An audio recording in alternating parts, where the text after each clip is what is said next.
नमस्कार, जय श्री कृष्ण। मैं जया गुप्ता। इस वीडियो में मैं महालक्ष्मी जी की व्रत कथा लेकर आई हूँ। यह मेरा महालक्ष्मी जी की व्रत कथा का दूसरा वीडियो है। इसके पहले भी मैंने महालक्ष्मी जी की व्रत की एक कथा अपने चैनल पर वीडियो में बनाकर डाल रखी है। इस वीडियो में मैं पूजा विधि और उद्यापन विधि भी बताने वाली हूँ, तो आप इस वीडियो को ध्यान से देखिए ताकि आप महालक्ष्मी जी का व्रत पूरी श्रद्धा से और पूरी विधि विधान से कर सके। आइए देखें महालक्ष्मी जी व्रत की पूजन की विधि। यह व्रत अश्विन मास की कृष्ण पक्ष की अष्टमी को किया जाता है, यानी कि श्राद्ध के जो दिन चलते हैं उसकी अष्टमी में किया जाता है, यानी श्राद्ध की अष्टमी को। इस व्रत को करने से पहले भादो मास की शुक्ल पक्ष की अष्टमी को स्नान करके स्वच्छ वस्त्र वगैरह पहन के दो दोने लिए जाते हैं या सकोरे लिए जाते हैं। सकोरे मतलब मिट्टी के बर्तन, और उनमें मिट्टी भर के और उसमें गेहूं बोए जाते हैं जिनको कि ज्वारे कहा जाता है। और प्रतिदिन 16 दिन तक इन ज्वारों को सींचा जाता है पानी से। ज्वारे बोने के दिन ही कच्चा सूत लेके और 16 तार का एक डोरा बनाया जाता है, और उस डोरे की इतनी लंबाई लेते हैं कि उसको हम आसानी से गले में पहन सके, और उसमें 16 गठाने भी लगानी होती है हमको थोड़ी थोड़ी दूरी पे। और हल्दी से उस डोरे को पीला करके पूजा के स्थान पे रख देते हैं, और रोज सवेरे 16 दूब और 16 गेहूं चढ़ा के उनकी पूजा की जाती है, और साथ ही साथ ज्वारों को भी सींचा जाता है। अश्विन मास की कृष्ण पक्ष की अष्टमी के दिन ये व्रत रखा जाता है। तो इस दिन सवेरे स्नान करने के बाद पूर्ण श्रृंगार करके गेहूं के आटे की 18 मुट्ठी आटा ले लिया जाता है, और उनसे 18 मीठी पूड़ियां बनाई जाती है, और आटे का एक दीपक बना के 16 पूड़ी के ऊपर रखा जाता है, और 2 पूड़ी जो बचती है वो महालक्ष्मी जी को चढ़ाई जाती है। और उस दीपक में शुद्ध घी की बत्ती रखते हैं जिसको कि जला के और पूजा करते हैं। और साथ ही एक अखंड जोत जलाने के लिए दीपक और लगाया जाता है जो कि पूरी रात जलता है। पूजन करने के बाद इन्हीं 16 पूड़ी को सिवाइयों की खीर या मीठे दही से खाया जाता है। इस व्रत में नमक नहीं खाते, इसलिए मीठा बना लेते हैं, या तो खीर बना लेते हैं सिवाइयों की, या मीठा दही रख के और उससे वो मीठी पूड़ियां खाई जाती है। 16 पूड़ी पति पत्नी और पुत्र को ही खानी चाहिए, घर के मेंबर को ही खानी चाहिए, किसी और को नहीं दी जाती है खाने के लिए। मिट्टी का एक हाथी मंगवा लिया जाता है मार्केट से, और यदि मार्केट में नहीं मिलता तो कुम्हार से बनवा लो, जिस पर महालक्ष्मी जी की मूर्ति हो। इस टाइप का यदि मिल जाए तो और अच्छा है। और शाम के समय जिस स्थान पे आपको पूजा करनी वहां पे गोबर से लीप के या पोछा लगा के उसको साफ पवित्र करके और उस पे रंगोली बना के और फिर उस पे पाटा रख के और पाटे पे लाल कपड़ा बिछा के और उस हाथी को बिठा देते हैं। साथ में उसके सामने तांबे का कलश जल से भर के और पाटे के सामने रख दिया जाता है, और एक थाली में पूजन की सामग्री। अब चूंकि ये महालक्ष्मी जी की पूजा है तो हम पूजा को पूरे विधि विधान से करते ताकि महालक्ष्मी जी की कृपा प्राप्त हो। जैसे हम दिवाली की पूजा बहुत धूमधाम से और विधि विधान से करते, वैसे ही इस पूजा को करना चाहिए। तो पूजन की सामग्री में रोली, गुलाल, अबीर, अक्षत, हल्दी, मेहंदी, टीकी, सूरकिया दोवड़ा, लौंग, इलायची, खारक, बादाम यानी पंचमेवा, पान, पूजा की सुपारी, बिछिया यानी सिंदूर, सुहाग की सामग्री पूरी, बिछिया, सिंदूर और टीकी और मेहंदी और ब्लाउज पीस और चूड़ा, सब चीजें रखो। वस्त्र, फूल, धूप, अगरबत्ती, कपूर, इत्र, मावे की मिठाई, मौसमी फल, पंचामृत, ये सारे सामान के साथ पूजा की जाती है।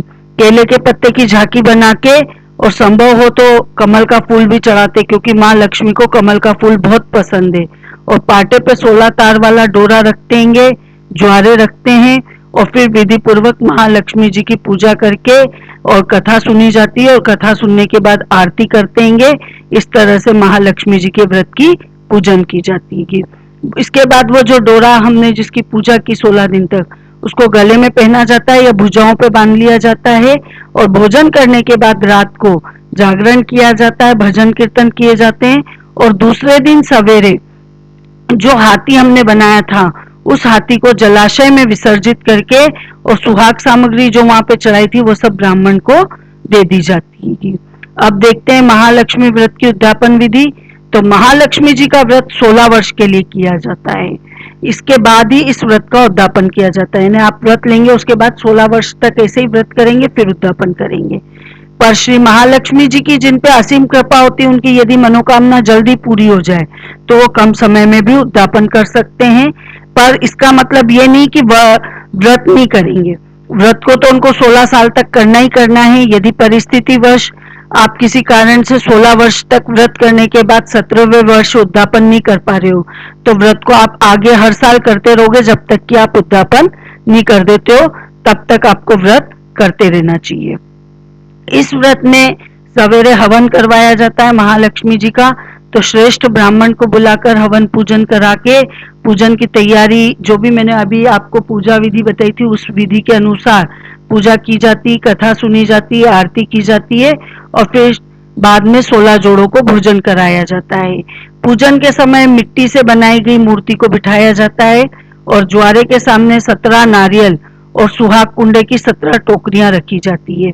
यानी 17 तो नारियल रखते और 17 ही सुहाग कुंडे तैयार करते हैं, जिसमें सारी सुहाग सामग्री होती है कि मेहंदी, बिंदी, चूड़ा, बिछूड़ी, ब्लाउज पीस, सिंदूर और गोटा वगैरह जो भी आपको रखना है वो सारी सामग्री रख के एक टोकरी में या एक कटोरे में, जिसको आप सुहाग कुंडा बोल सकते हैं, और ऐसे ही 17 नारियल रखेंगे। इनमें सुहाग की सामग्री, वस्तुएं और रुपया रहेगा।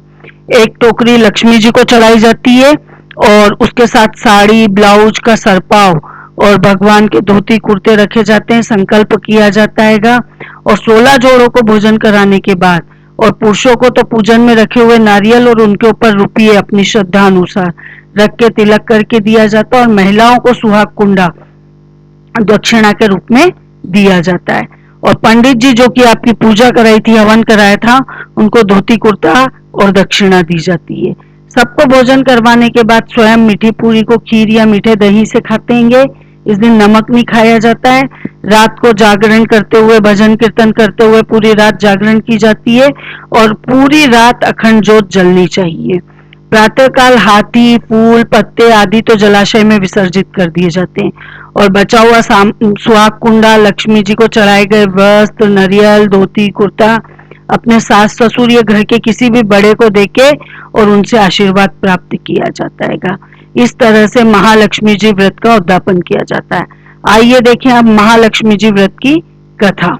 एक समय महाराज युधिष्ठिर श्री कृष्ण भगवान से बोले, हे पुरुषोत्तम, नष्ट हुए अपने स्थान की पुनः प्राप्ति कराने वाले पुत्र, आयु, ऐश्वर्य और मनवांछित फल देने वाले किसी एक व्रत को मुझसे कहो। तब श्री कृष्ण जी भगवान ने युधिष्ठिर से कहा, सतयुग के प्रारंभ में जिस समय दैत्यराज वृत्तासुर ने देवताओं को स्वर्गलोक में प्रवेश किया था, यानी वृत्तासुर ने स्वर्ग को जीत लिया था और इंद्र वगैरह को, सारे देवताओं को स्वर्ग से निकाल दिया था। तो इंद्र ने यही प्रश्न नारद मुनि से किया था। तब नारद जी ने कहा था कि हे इंद्र, पूर्व समय में एक अत्यंत रमणीक पुरंदरपुर नामक नगर था।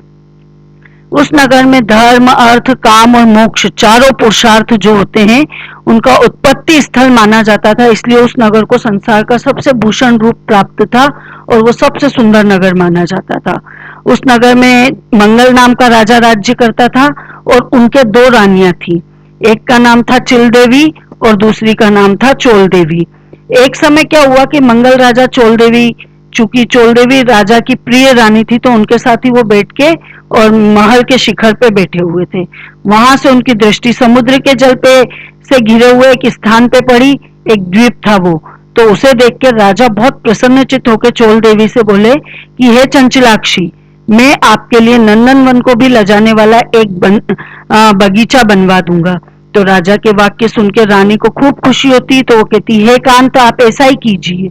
तब राजा उस स्थान पे एक बगीचा बनवा देता है और थोड़े ही समय में वो बगीचा जो रहता है वहां तो खूब सारे वृक्ष हो जाते हैं, लताएं, फल, फूल, पक्षियों का कलरव वगैरह सब बहुत ही मनोरम हो जाता है और इस तरह से वो बगीचा जो रहता है वो बहुत ही सुंदर तैयार हो जाता है। अब एक समय क्या होता है, उस बगीचे में एक विकराल शरीर वाला मेघ तुल्य ने काला शुकर आ जाता है।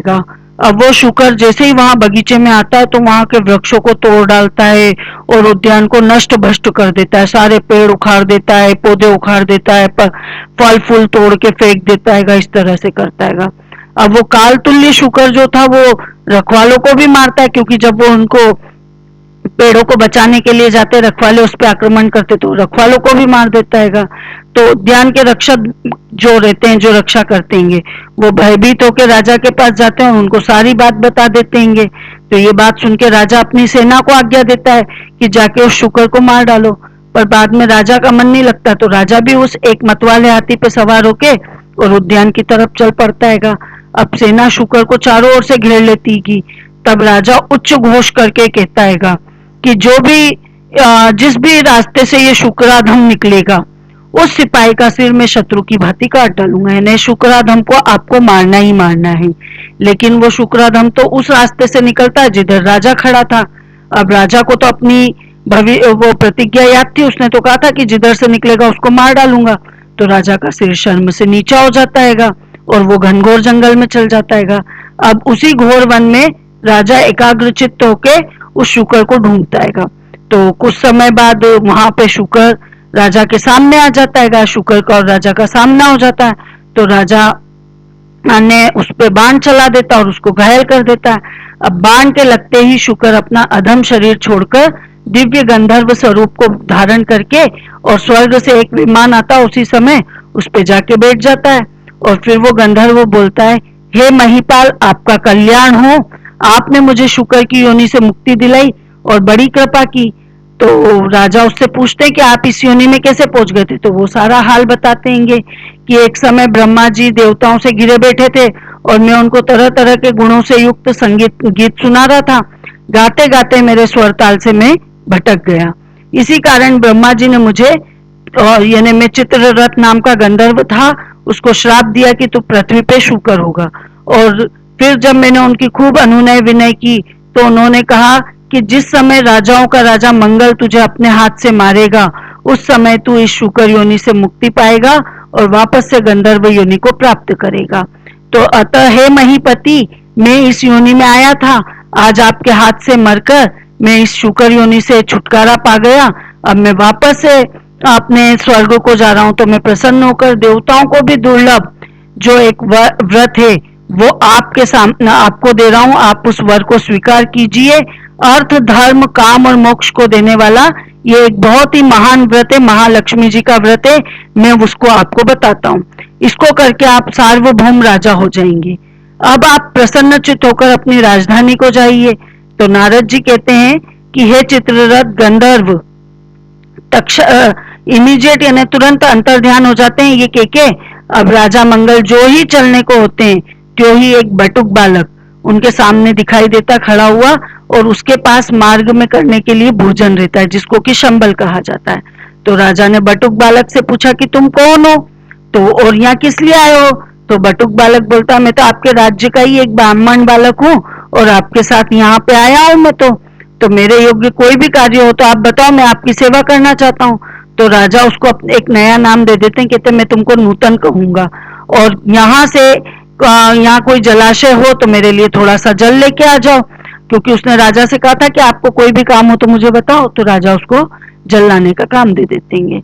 अब बटुक राजा को एक बरगद के पेड़ के नीचे छाया में बिठा के और सब खुद घोड़े पे सवार होकर और जल लेने चल जाता है। थोड़ी दूर जाता है तो एक तालाब दिखाई देता है। वो तालाब बहुत ही सुंदर होता, बहुत ही रमणीक होता है। ऐसा लगता है कि भगवान विष्णु और माता पार्वती वहां पे निवास करते हैं। वो तालाब बहुत ही स्वच्छ जल से, मीठे जल से भरा हुआ था।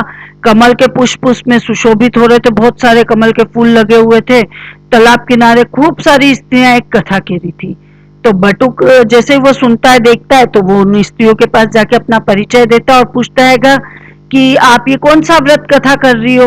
तो स्त्रियां कहती कि हम तो महालक्ष्मी जी का व्रत कर रहे हैं, तो और उनकी कथा कह रहे हैं। तब स्त्रियों ने बटुक को भी व्रत करने की विधि, फल सब बताती है और स्त्रियों साथ ही साथ ये भी बताती है कि तुम इस उत्तम व्रत को करो तथा अपने राजा से भी करवाओ। यदि कोई उत्तम व्यक्ति मिल जाए तो उससे भी ये व्रत करवाओ, किंतु नास्तिक लोगों के सामने इस व्रत का वर्णन कभी भी मत करना। तो बटुक पानी पीता है, घोड़े को पानी पिलाता और राजा के लिए जल लेके घोड़े पे सवार होके चल जाता है। अब राजा को जल देके जो व्रत उसने सुन के आया था महालक्ष्मी जी का, उसका महत्म्य राजा को बताता है और कई प्रकार की सामग्री एकत्रित करके और राजा से वो व्रत भी करवाता है। बाद में वह राजेंद्र घोड़े पे सवार होकर ब्राह्मण बटुक के साथ अपने नगर को पहुंचता है, अपनी पुरी में पहुंचता है। तो राजा को आता देख के उनके नगरवासी जो होते हैं वो तुंगी बाजे नगाड़े बजाते हुए फूल मालाओं से राजा का खूब भयंकर स्वागत करते हैं, अभिनंदन करते हैं। स्त्रियां भी फेंके हुए धान के लावों से उनको पूजित करती है। तब वो ब्राह्मण बटुक बालक के साथ राजा मंगल अपनी पटरानी के महल में जाते हैं, चोल देवी के महल में। अब जैसे ही चोल देवी राजा को देखती है और उनके हाथ में एक डोरा बंधा हुआ उनको दिखता है, तो रानी क्रोधित हो जाती, कहती कि आप तो शिकार के बहाने किसी दूसरी स्त्री के पास चले गए थे और उसी के सौभाग्य के लिए आपने हाथ में ये डोरा बांध रखा है और उसी का भेजा हुआ ब्राह्मण बालक मुझे देखने के लिए भी आया। ऐसा विचार करके चोल देवी ने वो राजा के हाथ में बंधा हुआ डोरा तोड़ के और पृथ्वी पे फेंक दिया। संयोगवश उसी समय चिल्ल देवी की एक दासी वहां पे कुछ देखने आई थी चोल देवी के महल में, तो उसने वो डोरा उठा के और वो ब्राह्मण बालक जो था बटुक उससे कारण पूछती कि तो बटुक दासी को सारी बात बता देता है, व्रत के बारे में भी बता देता है। तो दासी ने चिल देवी के पास जाके वो व्रत बताया और ब्राह्मण को बुला के विधिवत महालक्ष्मी जी की पूजा की और उस उत्तम व्रत को पूरा किया।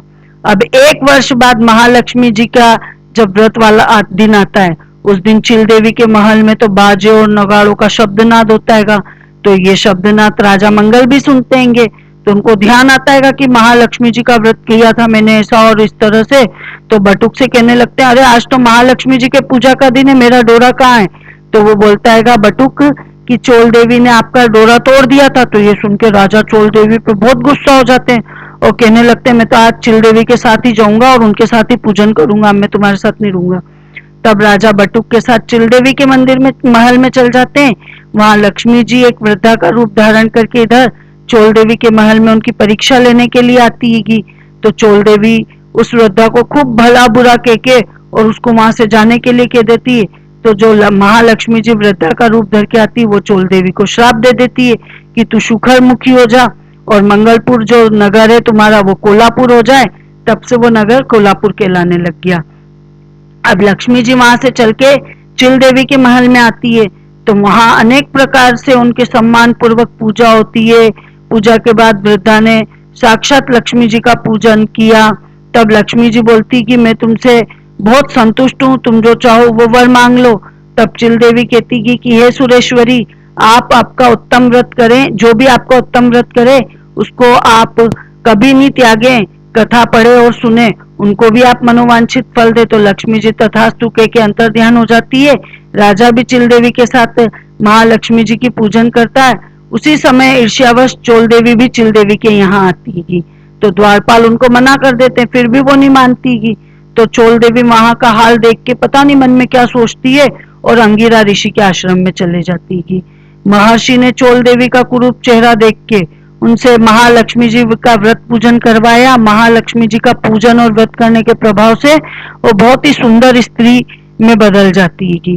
अब एक समय राजा शिकार खेलते हुए अंगिरा मुनि के आश्रम के वहां पहुंचते हैं। तो वहां उनको देखते हैं कि एक सुंदर रूप युक्त चंचल नैन वाली स्त्री वहां दिखती है। तो राजा उनसे पूछते हैं अंगिरा ऋषि से कि ये दिव्य रूप धारिणी स्त्री कौन है? तो मुनि बताते हैं, चोल देवी का सारा हाल बता देते हैं और फिर उनको राजा को सौंप देते हैं। तब राजा नगर में आके चोल देवी और चिल देवी दोनों के साथ में रहते हुए अनेक प्रकार के सुख भोगने लगता है और बहुत समय तक राजा वहां पे राज्य करता है। सप्त द्वीपों से युक्त पृथ्वी पे राज्य करता है। महालक्ष्मी जी के व्रत के प्रभाव से बटुक राजा का मंत्री बन जाता है और वो राजा पृथ्वी के समस्त सुखों को भोगता हुआ अंत में आकाश मार्ग से विष्णु देवता का नक्षत्र बनके आकाश में उपस्थित होता है, जिसको हम श्रवण नक्षत्र के नाम से जानते हैं। नारद जी बोले, हे इंद्र, सब व्रतों में उत्तम व्रत मैंने तुमसे कहा, जिसकी कथा मात्र सुनने से मनोवांछित फल प्राप्त होता है। जिस प्रकार तीर्थों में प्रयाग, देवताओं में भगवान और नदियों में गंगा पुनीत नदी मानी जाती है, उसी प्रकार यह व्रत सभी व्रतों में उत्तम माना जाता है। हे इंद्र, धर्म, काम, मोक्ष की इच्छा से तुम भी इस व्रत को करो। इसके करने से महालक्ष्मी धन, धान्य, कीर्ति, आयु, यश, पुत्र, पौत्र आदि सब आपको देगी। हे कृष्ण, युधिष्ठिर जी से बोले श्री कृष्ण भगवान की हे युधिष्ठिर, नारद जी द्वारा कहा गया यह व्रत देवराज इंद्र ने किया, आप भी इस व्रत को करो तो अवश्य ही आपको मनोवांछित फल की प्राप्ति होगी। ये कथा श्री कृष्ण भगवान ने महाराज युधिष्ठिर से कही थी। अतः मनोकामना की सिद्धि के लिए सभी लोगों को ये व्रत करना चाहिए। जो स्त्रियां महालक्ष्मी जी का विधि पूर्वक व्रत और पूजन करती उनके घर धन धान्य से पूर्ण रहते हैं तथा उनके घर में महालक्ष्मी जी सदा निवास करती है। इस हेतु महालक्ष्मी जी की एक स्तुति अवश्य बोलनी चाहिए। महालक्ष्मी नमस्तुभ्यम सुरेश्वरी, हरिप्रिय नमस्तुभ्यम दयानिधि। इति भविष्योत्तर पुराणांतर्गत महालक्ष्मी व्रत कथा संपूर्णम। आपको मेरा ये वीडियो अच्छा लगा तो लाइक और शेयर कीजिए। अभी तक यदि आपने मेरे चैनल को सब्सक्राइब नहीं किया है तो कृपया मेरे चैनल को सब्सक्राइब कीजिए, बेल आइकन को हिट कीजिए ताकि मेरे नए वीडियोस के नोटिफिकेशन आपको तुरंत प्राप्त हो। जय श्री कृष्ण, जय मां लक्ष्मी।